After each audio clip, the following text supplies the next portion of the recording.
ఎంతో పారదర్శకంగా మీరు డైరెక్ట్గా తవ్వి తెచ్చుకునే వాళ్ళు ఉంటే ఆ విలేజ్ వాళ్ళు మీరు బల్ల మీద తెచ్చుకోండి అని చెప్పి ఆ ప్రైస్ అంతా కూడా పారదర్శకంగా ఎక్కువ కాకుండా రీజనబుల్గా తవ్వడానికి ఇంత, ట్రాన్స్పోర్ట్కి ఇంత. గతంలో పోలిస్తే 40% రేటుకే ఇసుక సప్లై వస్తుంది కాబట్టి ఇసుక అనేది అసలు కన్స్ట్రక్షన్ ఇండస్ట్రీకి చెప్పాలంటే కూరలో ఉప్పు లాంటిది. ఉప్పు లేకపోతే ఏ కూర మనం తినలేము, ఇసుక లేకపోతే అసలు ఏ కన్స్ట్రక్షన్ మనం ముందుకెళ్ళాం. సిమెంటు పెరగాలన్నా, ఇది కన్జంప్షను, మన ఏ అభివృద్ధి జరగాలన్నా ఇసుకే మెయిన్.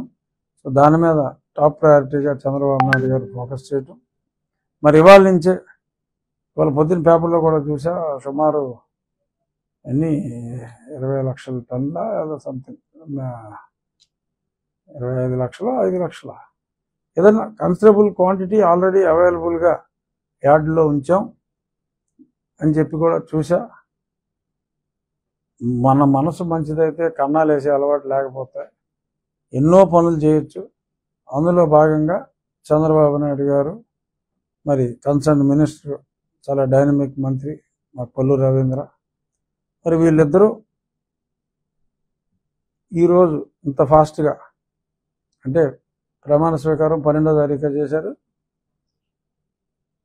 సో మరి 12వ తారీఖు ప్రమాణ స్వీకారం అంటే మరి ఇంకా మనకి 10వ తారీఖులోనే ఉన్నాం.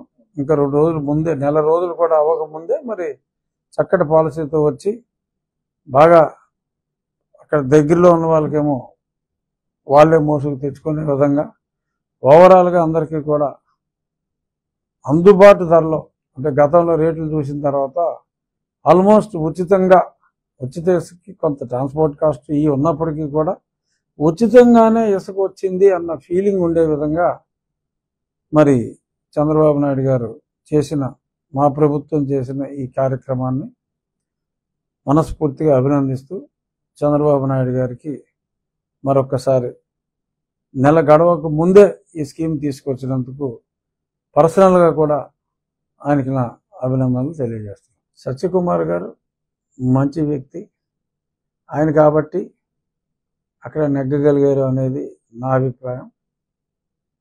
మరి గుడ్ మార్నింగ్ ధర్మవరం.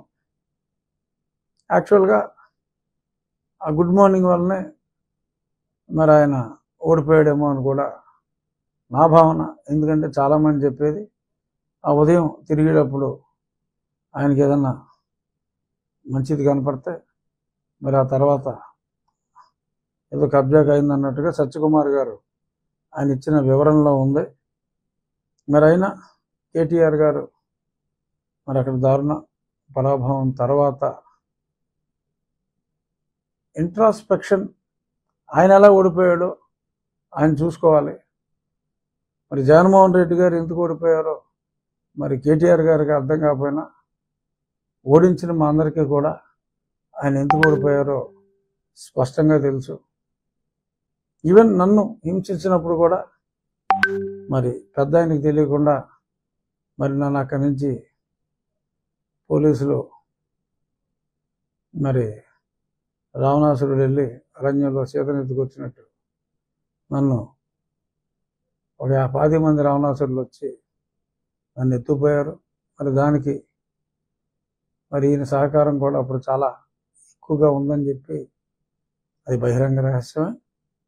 సరే, మీ స్నేహాలు, జగన్మోహన్ రెడ్డి గారికి మీకు స్నేహాలు ఉంటే ఉండొచ్చు, కానీ ఆయన ఎలా ఓడిపోయాడు అని చెప్పి ఒక పక్క ఆయనే అర్థం కాక కొట్టుమిట్టాడుతూ ఉంటే నాకు అర్థం కావట్లేదని చెప్పి మరి మీరు కూడా అదే అవస్థలో ఉన్న మీరు ఈయన గురించి అవస్థపడటం, డెఫినెట్గా మీరైతే మిత్రధర్మం పాటించారు, కానీ మీరు ఓడిపోయినప్పుడు ఇంత మంచి చేసిన మీరు ఎందుకు ఓడిపోయారు అని చెప్పి మా ముఖ్యమంత్రి గారు మీ గురించి బాధపడకపోవటం, అప్పటి ముఖ్యమంత్రి గారు బాధపడకపోవటం మరి గమనించాల్సిన అంశం.